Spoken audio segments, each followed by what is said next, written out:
All right, so here I have the Nike ZoomX Invincible Run. Look at it. All right, so I guess I'll kick it off with the upper. The upper is this knit material. It's really good. Really comfortable upper. I really liked it. Very comfortable. All right, the midsole. So the big thing here is the ZoomX foam. So if you've run in the Next Percents, if you've run in the Alpha Flies, you know, they're using that ZoomX foam to basically make that shoe happen with the carbon plate. That's the foam I think that, you know, really helps the shoe come together. But you get that really springy feel, and you have a carbon plate in there that obviously gives you that energy return. And so you can see that foam here and just how much of it they use. And the stack height on this thing, I guess, is 39 millimeters in the back. I guess there's a 9 millimeter drop to the forefoot. But I mean, there's just so much foam back here. It's crazy. All right, so the next is the outsole. You can see that it has this like waffle or dimples on the bottom, waffle pattern. I was kind of skeptical about this. So I've put 200 miles in these, so it's a bit early for review in general, or to give, you know, my definitive thoughts on the outsole. But it's worked really well so far. Looks like it's going to hold up particularly well in the toe. That's where I tend to wear pretty badly. And then I do heel strike a bit on the very outside of the heel. And there's a little bit more wear here than other shoes that I have. And I think the first is like these little, like the dimples. I could see those kind of wearing if there is kind of a particular pressure point when you hit the ground.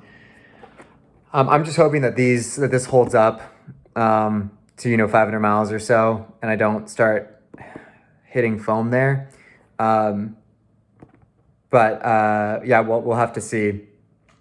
I think, you know, I've noticed a lot of shoes, and Nike shoes in general, they'll have kind of this like rocker where the heel kind of lifts up in the back, and that definitely is in play here. You can see the heel lifting off the back, but there's so much extra foam back there. I think maybe part of it is in other shoes, there's more of a lifted heel that takes place earlier on in the shoe.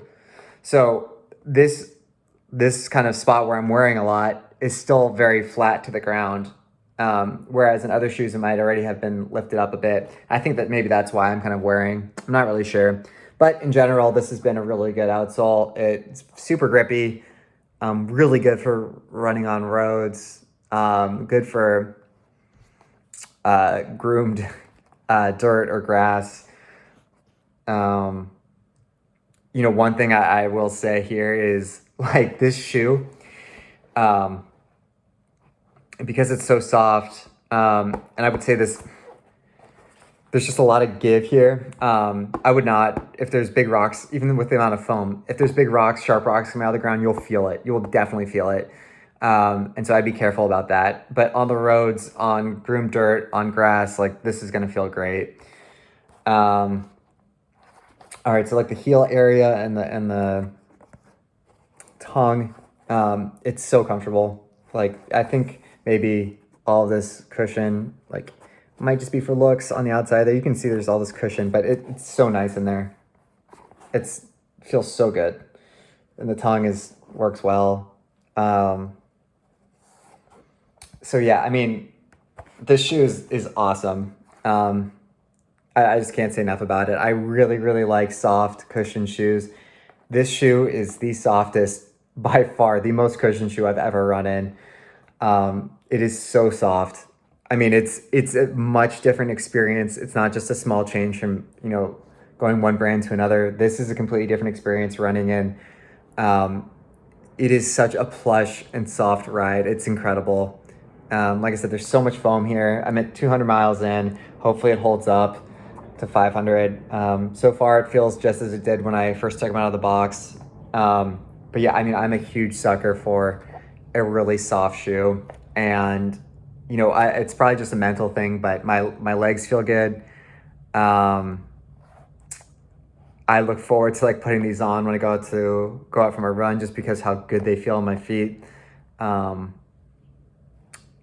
I would say, it's definitely worth, even if soft shoes aren't your thing, put these on at the shoe store, or if you can find a place with free return shipping, order them um, and give them a try, and just do kind of some sample strides or walk around in your home and just experience it, and try to figure out if it's something that you're going to like.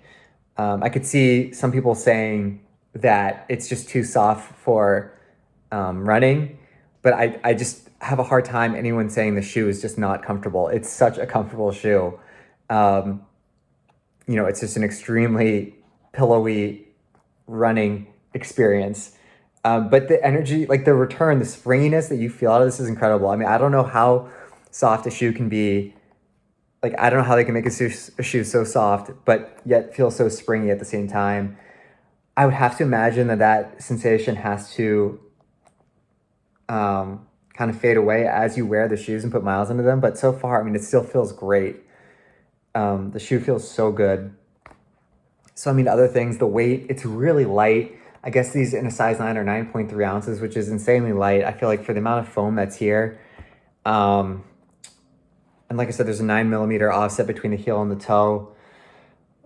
This thing definitely runs true to size, fits me perfectly. I think if you're a narrow-footed person like I am, there's enough tongue there that you can, tie your feet in tightly. If you're a wider foot person, I feel like a wide enough toe box to accommodate you. Yeah, I mean, my one knock on this shoe is because the stack height is so insane. Again, I think it's 39mm. The stability around turns, I've noticed, isn't great. Or, if you run and, your foot goes into a divot or something like that, like it doesn't feel super, super stable. That would be my one knock on these shoes. And it's kind of a similar sensation to running in the Next Percents. I've never run the Alpha Flies, but the Next Percents, right? If you're going around a corner, it's not the most stable shoe. You're way off the ground. And that same thing is kind of going on here. But I mean, that's a small price I'm willing to pay for the cushion, just the feel of this shoe. I'm 200 miles in. It's been wearing, I mean, the cushion is fantastic still. The outsole, I do have some concerns around the heel, but that's more of a knock on my running form. But I think other than this heel part, the outsole is going to be perfect. I mean, it's just a great looking shoe too. I mean, this is probably, if this keeps up, it'll probably be my favorite shoe to run in. I mean, there's another catch other than the stability issue is the price. So it retails at $180. I bought these on Black Friday on Nike.com for $120, which I don't even feel great about spending $120 on a pair of shoes. So $180 is an incredibly steep price. So this is something that, you're just gonna have to evaluate for yourself and figure if it's worth it. I mean, I think it's gonna be my favorite shoe I've ever worn. And if you're strategic, I think you can find, better prices online, but I've not seen anything below 120. Again, that was a Cyber Monday with all these discounts applied. So maybe over time that price will drop, but yeah, I mean, I would expect to at the least be looking to pay, $125 at the bare minimum, and that's before, taxes and stuff like that. So definitely an expensive shoe, but I mean, this is kind of like a bit of a paradigm shift in terms of a shoe. So maybe worth it, or just at the very least trying it on and seeing if you think that, you want to give one pair a go and then decide if you want to buy more pairs. So yeah, out of 10, to give this a 9.8. I mean, I just love this shoe. Yeah, so huge props to Nike.